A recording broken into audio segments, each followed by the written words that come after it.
সকলের ভালো লাগবে, কারণ আমরা পীর মুর্শিদের দিওয়ানা আছি, পাগল আছি, এসেছি দরবারে। কেন এসেছি, আসার কারণ কি, জীবন চলে গেলেও আসবো, কিভাবে আসবো তারই বর্ণনা। আসুন সকলে মন দিয়ে এসো।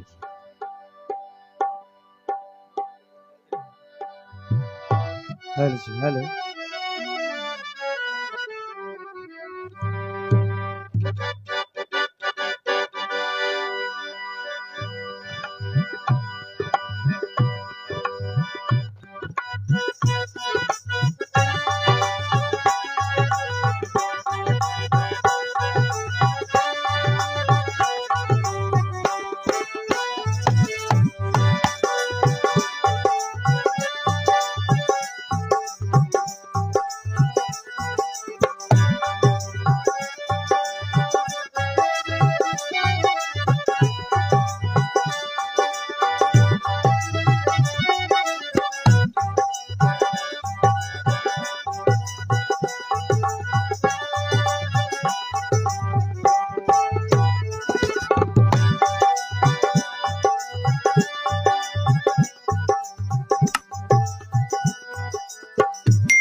ও গো আমার মাবুদ সাথিয়া,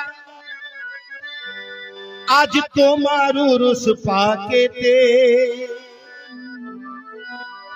গস খাজা কুতুব কালান্দার ওলিরা সবে এসেছে। এসেছেন আজ মাওলা হোসেন, এসেছেন মাওলা হাসান, এসেছেন মাওলা আলী, মা ফাতেমা আর সৈয়দে কাউনায়া। সারা জমানা যাক ছেড়ে যা,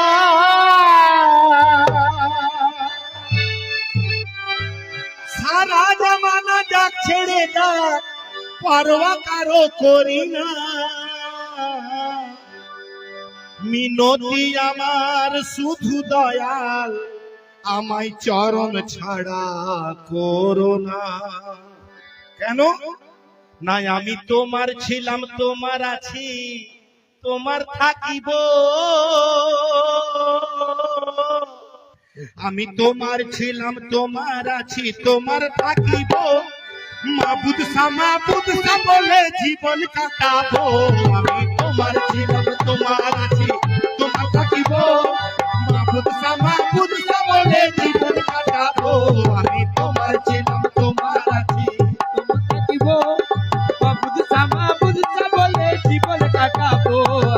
তোমার ছিলাম, তোমার আছি, তোমার থাকিব। মাবুদ বলে জীবন কাটাবো। তোমার ছিলাম, তোমার আছি, তোমার থাকিব। আমি তোমার ছিলাম, আমি তোমার ছিলাম, আমি তোমার ছিলাম, তোমার আছি, তোমার থাকিব। আমি তোমার ছিলাম, তোমার আছি, তোমার থাকিব। আমি তোমার ছিলাম, কখন থেকে তোমার ছিলাম? আজল থেকে, আদি থেকে। কোন আদি থেকে? না, যখন জুলমত ছিল তখনও আমি ছিলাম। যখন আল্লাহ পাক নূরে নবীকে সৃষ্টি করলেন তখনও আমি ছিলাম। আর তোমার পিছু ধাওয়া করতে করতে তোমাকে আপন করার আসে আজকেও আমি এখানে এসেছি আর তোমার কাছে ফরিয়াদ করছি, ওগো আমার মাহবুব শাহ, আমি তোমার ছিলাম, তোমার আছি, তোমার থাকবো। কতদিন থাকবো? কত সুন্দর কথাই কবি বলছেন। আসুন। আমি তোমার ছিলাম তোমার আছি তোমার থাকিব আমি তোমার ছিলাম তোমার আছি তোমার থাকিব আমি তোমার ছিলাম তোমার আছি তোমার থাকিব বুদসা বলে জীবন কাটাবো